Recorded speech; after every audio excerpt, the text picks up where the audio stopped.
Drink like a man. I remember and know how much that has defined my life. Because alcohol was my way to have courage. It was my way to relate to you. It was my way to be happy. It was my way to deal with sadness.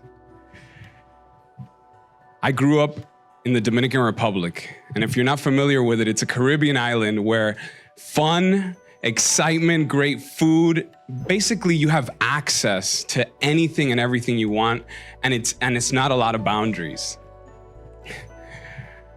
I was raised by my mom and my dad, and my dad was and is still so affectionate and loving and extremely hardworking.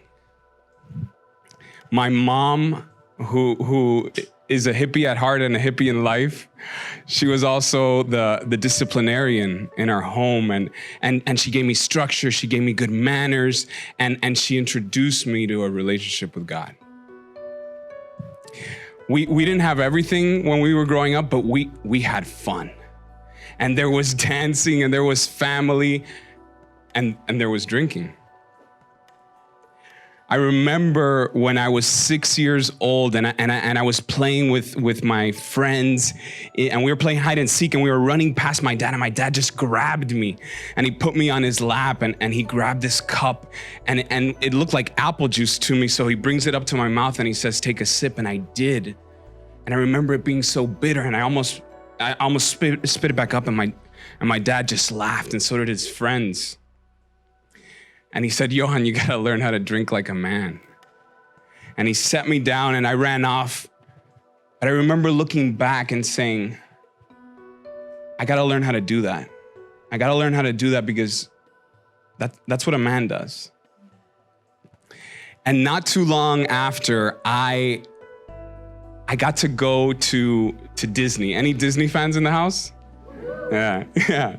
So I was so excited, but unfortunately last minute, because my dad was working, he wasn't able to go. So I went with my mom, and we went and we stayed at my grandparents' house, and then we went to Disney, and it was the most magical place on earth. I finally lived out what I was seeing in the movies. I was so excited, but I was so excited to tell my dad too.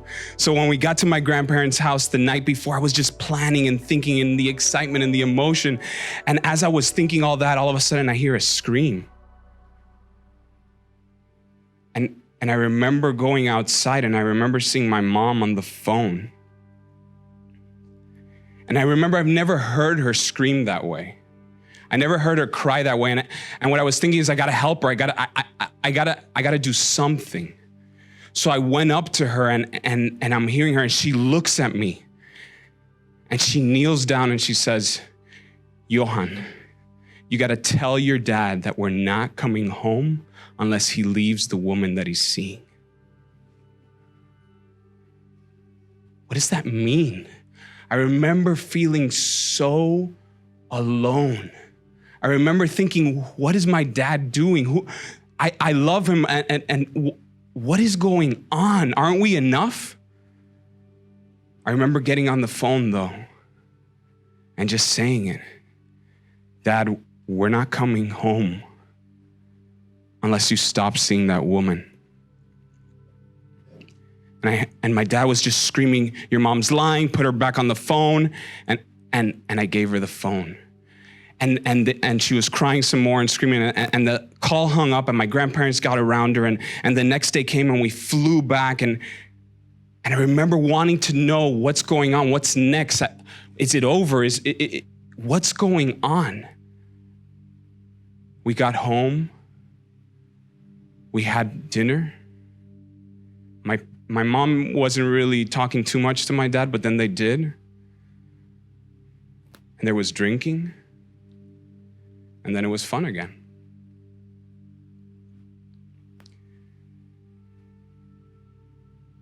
And in the Dominican Republic, there's always a lot of fun, especially around December. And if if you know the Caribbean and if you know the Latin American culture, December is where all the year culminates, the party of all parties, and especially on Christmas Eve. And we got invited to the home where it was the biggest home, where everyone wanted to be. My cousins were gonna be there, and I'm 12 already, and there's gonna be a ton of girls that I wanna talk to. And we get there, and it's incredible, and there's live music, there's food, and the parents go one way, the kids go the other. All of a sudden, I'm in this library, and there was fun, there was dancing, there was drinking. I remember being so excited, but feeling like a robot because I wanted to be part of them. I wanted to join in, but I felt like I couldn't. And I felt like I needed something to get me there. And I looked over to my cousin, Jose, and I said, Jose, what do I do? And in typical cool guy fashion, he just doesn't say anything. He leans back and he goes to the bar. He grabs a bottle of Absolute Cranberry. He gets a glass. He pours it halfway, no ice. And he tells me, drink that and you'll be okay. And I believed him. And I grabbed it and I drank. And it was burning. And tears were coming down my eyes, but I wanted it so bad. And I kept drinking, and I put it down. You know how when there's a room with a really loud air conditioner, and then all of a sudden someone turns it off? That's exactly what happened. All my worries, all my fears, all my wanting, it got turned off. And I walked up to the girl, and I said a joke, and it was funny, and I was talking to my older cousin and all the friends, and it was the best 5 minutes of my life. And then I blacked out. And I woke up the next day in front of a toilet. And I remember feeling my dad patting my back, laughing, and just saying, Johann, you just gotta learn how to drink like a man. What happened was that I actually ruined Christmas Eve for that family, for everyone there, because after those 5 minutes, I threw up everywhere.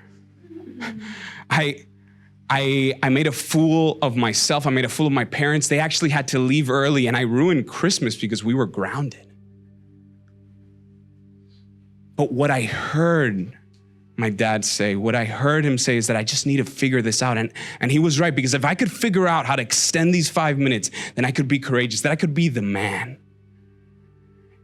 And shortly after this time, my family and I, we moved to what we would call the best time where we were living. And it was this beautiful paradise, and there was a river and there was mountains, and we had the most beautiful home. On the outside, it looked amazing and it was epic, but behind it, there was a different story. Because I was always looking for that approval in my dad and in another man, and there was this family member of mine that I trusted, and I thought, this could be my next role model. This could be where I'm gonna learn. And unfortunately, that man sexually abused me.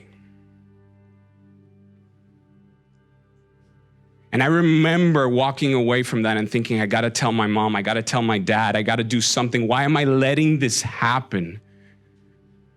But I didn't want to ruin paradise. So I went home and I drank.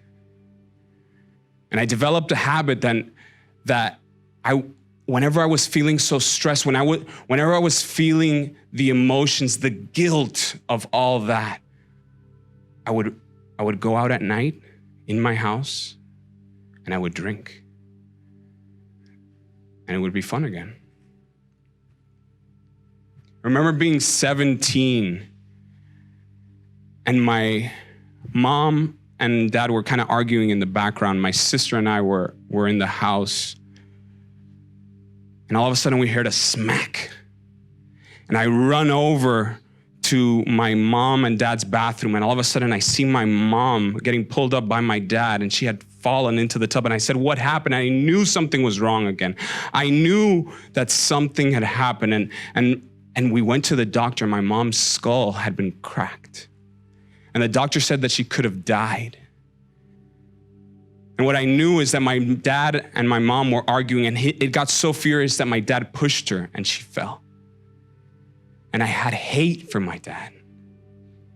And I wanted to do something, and I wanted to tell him that he's never going to touch my mom again. But I didn't. And I drank. And it was okay again. My parents' marriage didn't last too long after that. Now I'm 19, and we actually plan a family trip to Europe. My dad, again, is really busy. He can't come. And on the way back from Europe, my mom was on the phone, and she was in my grandparents' house. And she was crying, and she was screaming. She said, "Johann, you got to talk to your dad." And she handed the phone over, and my dad said, "If you don't come home, I'm going to kill myself tonight." How is this happening again? How is the man that I'm supposed to look up to, and now I need to rescue him? And I look over to my sister, and I look over to my mom, and I remember not being able to ask them, not being able to seek help. I remember feeling so lonely, but I had to do it, and I did it. And I went back, and my dad and I found this relationship, but it was all based on drowning our sorrows in drinking.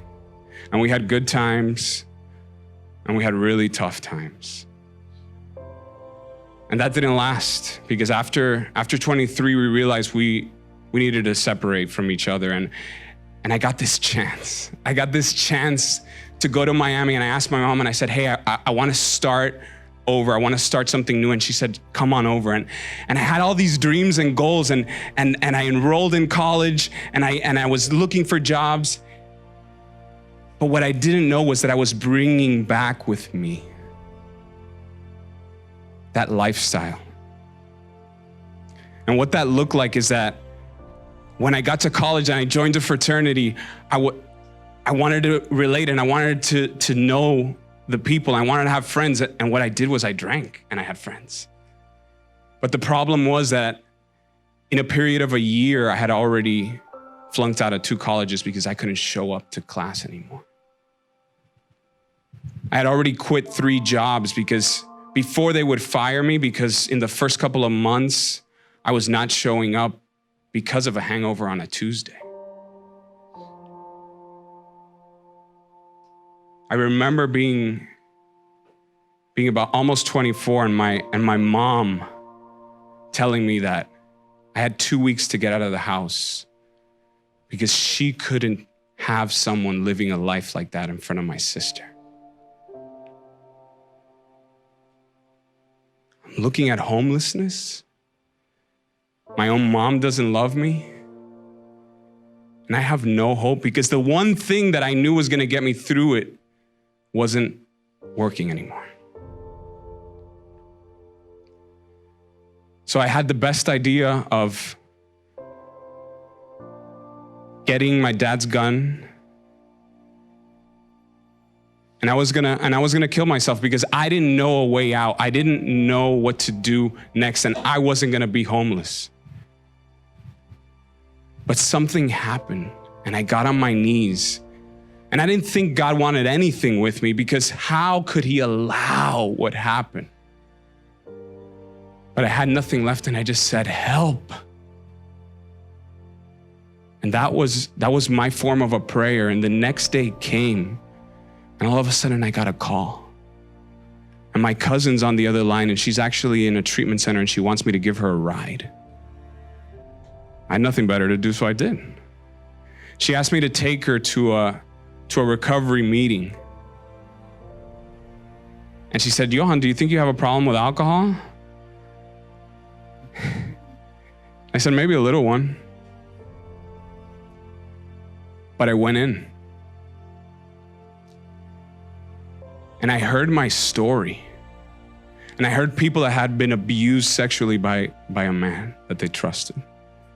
And I heard a story about someone who had a dad who would abuse. But they had something different, and it was in their eyes, and they had hope.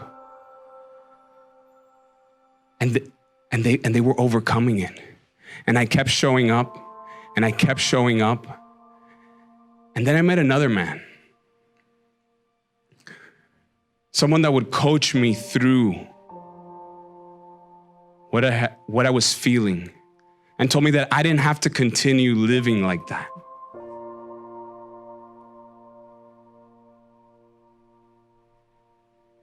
It's been 12 years since I've touched that drink.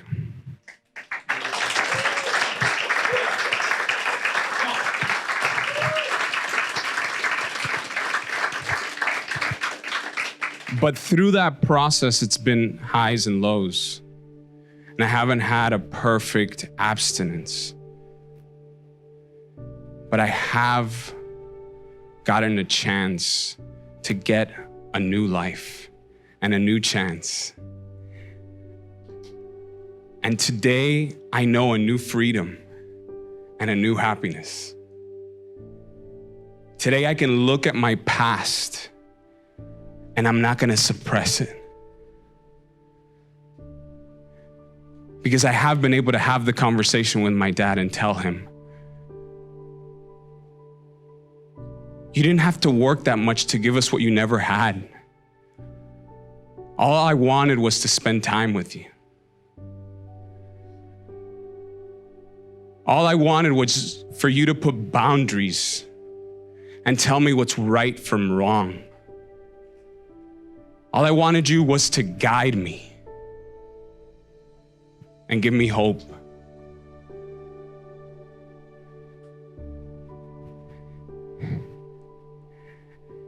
And today, I do have men that tell me that.